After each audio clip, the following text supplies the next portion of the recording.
Perkembangan penyalahgunaan nafsa dari waktu ke waktu menunjukkan kecenderungan yang semakin meningkat.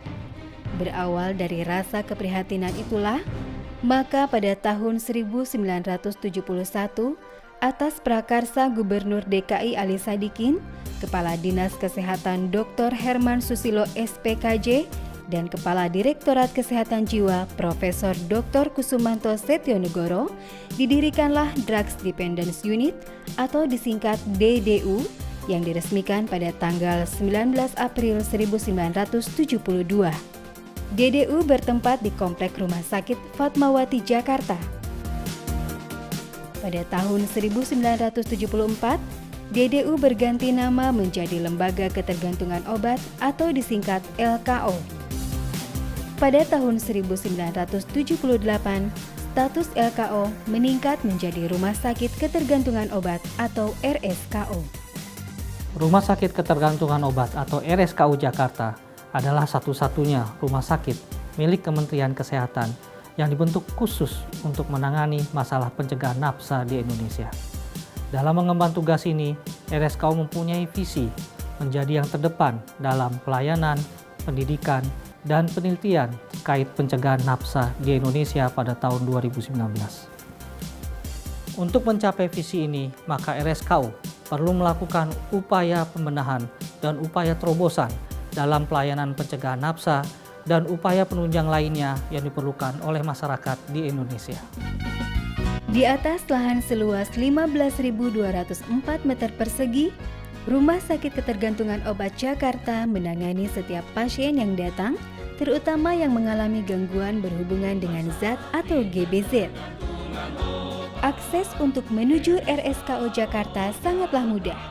Di antaranya bisa melalui pintu tol Cibubur, pintu tol Cijago, Jalan Raya Bogor, dan akses-akses lainnya. Fasilitas yang dimiliki RSKO ditunjang dengan adanya instalasi-instalasi yang mumpuni dan terintegrasi. Di antaranya adalah instalasi gawat darurat, instalasi rawat jalan, instalasi rawat inap. Instalasi gawat darurat memberikan pelayanan gawat darurat nafsa, gawat darurat jiwa, gawat darurat umum. Instalasi rawat jalan RSKO memberikan pelayanan kesehatan di antaranya klinik nafsa, poliklinik spesialis yang terdiri dari klinik jiwa, klinik penyakit dalam, klinik syaraf, klinik paru, klinik rehabilitasi medik.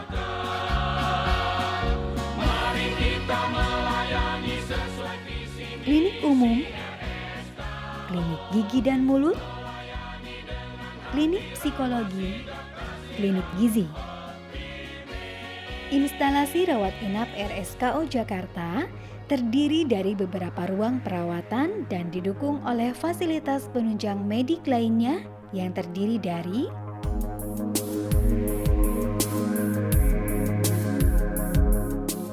satu, ruang perawatan nafsa yang terbagi menjadi dua macam, detoksifikasi dan rehabilitasi. 2. Ruang rawat inap, yaitu komplikasi medik dan high care unit.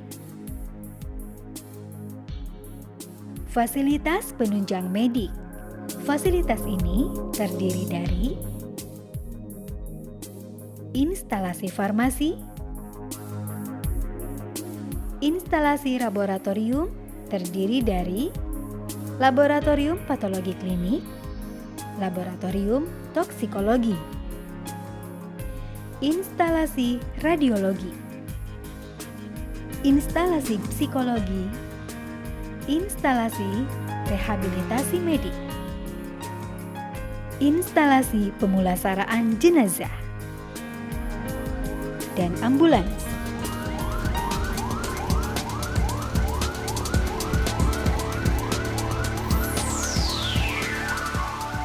Berikut adalah alur pasien yang masuk melalui jalur IGD. Pasien yang masuk akan langsung ditangani oleh perawat IGD dan pihak keluarga menyelesaikan administrasi pasien di bagian administrasi. Hal pertama yang akan dilakukan kepada pasien adalah proses triase. Triase adalah suatu sistem yang digunakan dalam mengidentifikasi korban dengan cedera yang mengancam jiwa, diberikan prioritas perawatan atau dievakuasi ke fasilitas kesehatan lainnya. Setelah ditangani oleh dokter di IGD, kemudian dokter menentukan apakah pasien akan rawat jalan atau rawat inap. Pasien yang mendapat rawat jalan diperbolehkan pulang setelah menyelesaikan administrasi. Sementara pasien yang dirujuk rawat inap akan ditangani oleh dokter yang bertugas.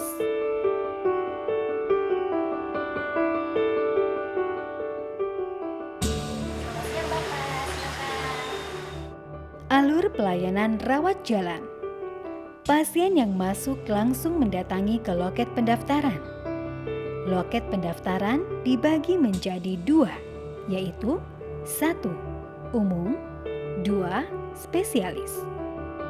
Untuk pasien umum, setelah melakukan pendaftaran di loket dan melakukan pembayaran di kasir, pasien bisa langsung ke klinik yang pasien butuhkan.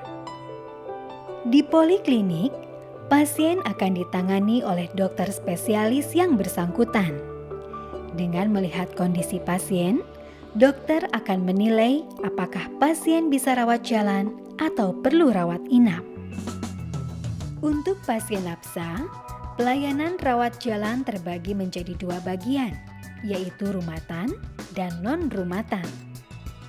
Layanan rumatan khusus untuk ketergantungan opioid atau salah satunya heroin atau putau terdiri dari layanan metadon atau PTRM dan buprenorfin atau yang dikenal dengan Suboxone. Program terapi rumatan metadon merupakan salah satu program terapi substitusi yang spesifik atau khusus diberikan untuk pasien dengan ketergantungan golongan opioida atau jenis heroin. Program ini merupakan program jangka panjang di mana pasien harus minum metadonnya setiap hari di depan petugas. Program terapi rumatan metadon memiliki keuntungan dan untuk memulihkan pasien dari ketergantungan terhadap golongan opioida dengan tujuan untuk memperbaiki kualitas hidup pasien melalui adanya perbaikan perubahan perilaku pasien. Program terapi buprenorfin merupakan salah satu jenis rehabilitasi medis bagi pasien-pasien ketergantungan opioid atau yang dikenal di masyarakat dengan ketergantungan heroin atau putau. Buprenorfin diperlukan sebagai salah satu terapi detoksifikasi, yaitu untuk mengurangi gejala-gejala putus asa atau gejala-gejala sakau, dan untuk program terapi jangka panjang yang disebut dengan rumatan buprenorfin. Terapi non-rumatan lebih menggunakan pendekatan konseling kepada pasien. Dari instalasi gawat darurat ataupun instalasi rawat jalan, pasien akan diasesmen oleh dokter apakah pasien perlu rawat inap atau tidak. Pasien bisa masuk rawat inap melalui instalasi gawat darurat maupun instalasi rawat jalan. Setelah melewati asesmen, maka masalah fisik atau komplikasi fisik akibat penggunaan zatnya berat dan memerlukan pirabaring atau isolasi, maka masuk ke rawat inap komplikasi. Namun bila pasien bisa mobilisasi bebas, pasien langsung bisa masuk ke MPE melewati fase detoksifikasi dan pemeriksaan lanjutan untuk menilai adanya gangguan medik psikiatrik lainnya atau tidak. Apabila pasien sudah stabil, maka pasien bisa melanjutkan ke program lanjutan rehabilitasi nafsa selama 3-6 bulan kemudian. Dan apabila sudah selesai, bisa melanjutkan ke program rehabilitasi rawat jalan. Di dalam instalasi MPE dan rehabilitasi, pasien masuk ke dalam unit MPE. Setelah menjalani program MPE, pasien akan mendapat asesmen untuk melihat apakah pasien bisa pulang untuk rawat jalan, pasien menjalani rehabilitasi di spesial program atau di reguler program. Pada bagian spesial program yang kita lihat di sini adalah pasien itu dirawat atau menjalani pengobatan berdasarkan kebutuhan pasien. Nah, terutama ini bagi pasien-pasien yang mengalami ketergantungan nafsa dan pasien-pasien yang mengalami gangguan jiwa atau adanya penyakit-penyakit fisik lainnya yang membutuhkan perhatian khusus atau perhatian medis khusus.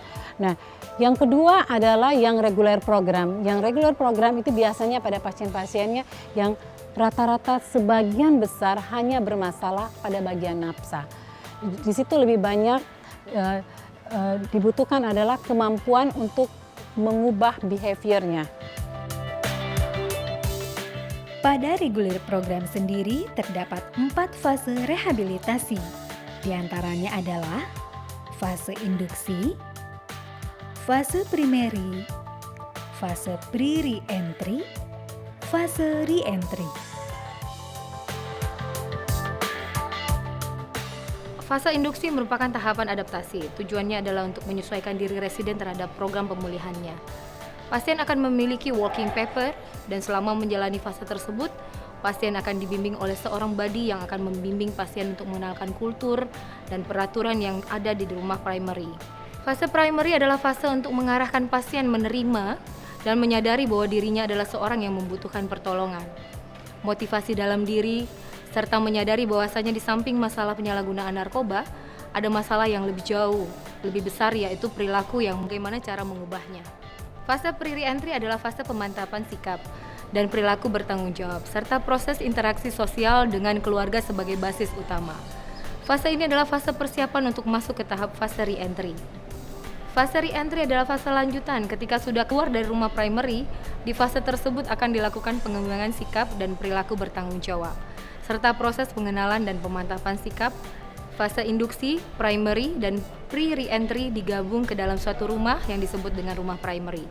Sedangkan re-entry akan dipisahkan di rumah yang berbeda. Di reguler program maupun spesial program, pasien dikondisikan memiliki jadwal yang padat berisikan program harian. Adapun beberapa contoh kegiatan yang dijalani diantaranya adalah pertemuan pagi atau morning meeting, tugas harian individu atau function, olahraga, pertemuan berkelompok atau group schedule, pelaksanaan ibadah, refleksi mingguan atau weekend reflection, asuhan medis dan keperawatan, dan kegiatan lainnya. Setelah pasien dinyatakan lolos dari semua fase reguler program ataupun spesial program, pasien dianjurkan masuk ke rehabilitasi rawat jalan untuk menyediakan dukungan bagi pasien untuk kembali ke masyarakat, serta memastikan penyelesaian keseluruhan program pemulihannya. Rumah Sakit Ketergantungan Obat Jakarta memiliki pelayanan unggulan, diantaranya adalah pelayanan nafsa komprehensif. Sebagai penggampu layanan program rumatan metadon, memberi pelatihan dan pendidikan dari berbagai profesi di bidang pelayanan ketergantungan nafsa. Menjadi bagian dari jejaring dunia melalui kolaborasi badan dunia seperti WHO, UNODC.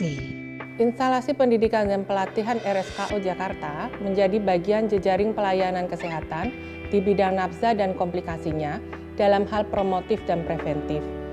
Serta instalasi Diklat juga menyediakan pendidikan dan pelatihan terkait nafsa dan komplikasinya bagi tenaga kesehatan dan profesi, memfasilitasi magang bagi siswa, mahasiswa, dan tenaga profesi, serta menerima kunjungan studi banding dari berbagai sekolah dan instansi. Dalam rangka menciptakan Green Hospital, RSKO berperan aktif melestarikan lingkungan dari pencemaran limbah air dari rumah sakit. Cara yang dilakukan adalah membuat penghijauan, biospora, dan pengelolaan limbah air pembuangan agar air yang dibuang aman untuk lingkungan. Rumah Sakit Ketergantungan Obat Jakarta siap memberikan pelayanan kepada masyarakat secara maksimal dan profesional, karena kebutuhan kesehatan masyarakat adalah prioritas kami.